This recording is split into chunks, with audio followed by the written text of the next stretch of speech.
Ya, terima kasih, Ustaz Zwi ya. Ini nanti kalau ada teman yang mau bertanya, boleh silakan langsung open mic-nya. Ini menarik nih. Tapi tadi sebenarnya yang di awal yang saya takjub itu adalah terkait dengan tadi ya, buku-buku dari Said Nursi ya. Sebenarnya ada berapa sih beliau itu menulis berapa buku, kemudian pemikiran-pemikiran yang paling utama dari buku-buku itu kemana nih sebenarnya nih? Apakah tadi ke memang kaitan dengan sains atau kaitan dengan ilmu agama, bagian mungkin akidahnya, syariahnya, fikihnya, atau mungkin tazkiyahnya, atau seperti apa nih? Ada berapa buku sebenarnya? Termasuk juga mungkin nanti boleh dijelaskan juga penerbit dari Risalah Nur yang ada di Indonesia ini sudah menerbitkan berapa buku. Itu mungkin untuk memotivasi nih teman-teman yang sedang nulis skripsi atau tesis atau sedang nulis buku nih. Jadi Badiuzzama Said Nursi ini berapa berapa buku sih ditulis, kemudian tema-tema utamanya apa saja, dan yang sudah diterbitkan di Indonesia ini ada berapa? Silakan, Ustaz Tasbi. Baik, syukran. Jadi terkait dengan karya-karya saya Nursi, tadi dalam presentasi sempat saya sebut, ada kalau bahasa ini 130 risalah. seratus Mhm, tiga puluh risalah itu sebenarnya satu risalah itu bisa dikatakan satu bab.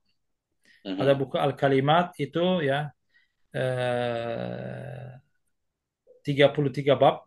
Nah, itu dari 133 itu 33 babnya, 33 risalahnya itu ada dalam satu buku. Karya-karyanya beliau, kalau bahasa Turkinya ada 12 jilid, dan sebenarnya dalam penulisan Risalah Nur itu ada dua periode. Ada Said Lama bertepatan dengan masa Turki Osmani. Said Nursi menulis misalkan pada tahun 1910 ada buku Al-Muhakemat, semacam panduan menulis buku tafsir. Ada bukunya mhm, beliau Kızıl İcaz, ilmu mantik. Beliau nulis juga dalam ilmu mantik. Kemudian ada bukunya Said Nursi Al-Munazarat. Jadi diyalog Said Nursi dengan masyarakat di Turki Timur ketika terjadi konstitusi kedua di masa Turki Osmani pada tahun 1908. Nah, hasil bincangan itu dituangkan, ditulis dalam buku Al-Munazarat, semacam debat atau dialog antar Said Nursi dengan masyarakat. Jadi ide-ide tentang politik dituangkan dalam Al-Munazarat. Kemudian ada bu pidatonya Said Nursi namanya Hutbe Şamiye yang beliau sampaikan di Damaskus pada tahun 1910 atau 11 ya, di Masjid Umawi yang baru saja dibebaskan ya, itu di Masjid Umawi beliau menyampaikan pidatonya, dan di sana membahas ada 6 penyakit yang melanda umat Islam dan memberikan solusi. Nah, itu juga menjadi satu buku ya, namanya Khutbah Syamiyah. Kemudian kita melihat ada buku yang beliau tulis, tadi satunya Isyaratul Ijaz tentang tafsir ya, saya ambil. Ada juga buku Al-Mathnawi Al-Arabi An-Nuri, satu buku yang ditulis dalam bahasa Arab juga. Nah, bahasa Arab juga beliau membahas tentang keimanan, masalah nubuwah, kenabian, tentang akhirat, kemujizatan Al-Quran, kaidah-kaidah tafsir, tentang ijtihad. Ya banyak sekali tema-tema yang dibahas dalam buku Al-Mathnawi Al-Arabi An-Nuri. Pernah kami cetak tahun 2009, ya sebenarnya 15 tahun yang lalu. Dan sekarang ini eh, insya Allah dalam waktu dekat mau cetak lagi. Dan buku itu sastranya tinggi sekali. Jadi kadang-kadang satu paragraf beliau membahas, tapi maknanya itu singkat dan sangat padat gitu. Ahmet Neven Nuri. Dan setelah itu, setelah beliau diasingkan di Turki Barat, yang mulai nulis buku-buku seperti Al-Kalimat, kemudian Al-Maktubat, Al-Lama'at, Al-Syu'at, ya. Ada juga buku namanya Al-Malahik, korespondensi antara Said Nursi dengan murid-muridnya. Karena di masa itu kan belum ada telepon, WA atau apa kan tidak ada. Tapi mhm. korespondensi itu surat menyurat antara Said Nursi itu disimpan dan dibukukan. Ya, semacam metode dakwah dari beliau gitu ya. Kira-kira buku-bukunya seperti itu secara umum. Adapun pembahasan, ya pembahasannya beragam. Tapi kalau mesela keimanan terutama beliau membahas tentang tauhid ya, tauhid.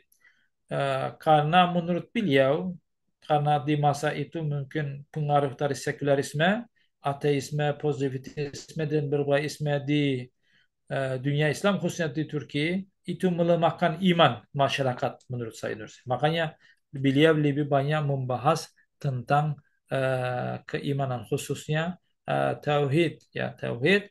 Tapi tidak hanya ayat dan hadis yang digunakan oleh Said Nursi, tetapi juga yang tadi saya sampaikan bahwa penjelasan ilmiah atau rasional dan mengkaji ayat-ayat kauniyah ciptaan Allah di alam semesta sebagai bukti untuk uh, tauhid keesaan Allah Subhanahu wa taala. Makanya dalam karya Said Nursi kalau kita baca itu selalu mengajak kita merenungi ciptaan Allah.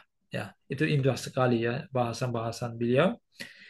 Selain itu tentang nubuwah juga beliau membahas yaitu kenabian. Karena menurut Said Nursi maqasidul Quran itu em, tema-tema atau tema-tema utama dalam Al-Quran ada empat: tauhid, kenabian, al-hasyr ya kebangkitan di akhirat, dan al-ibadah wal adalah. Jadi ibadah dan keadilan dalam maksudnya hukum had dan sebagainya. Maka Said Nursi kurang lebih seperti Al-Quran ya, pembahasannya lebih menekankan tauhid ya.